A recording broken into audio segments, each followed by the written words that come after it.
tickets for their families. So Windsor has come to support their Spitfires. It is loud in here tonight. They want to see their team win. Here's Strome. Dlyan Strome has tied it. That's a big comeback for the Erie Otters.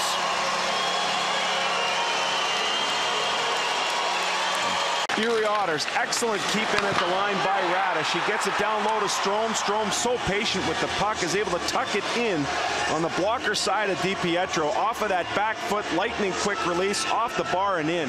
Both goals we've seen, defensemen do such a good job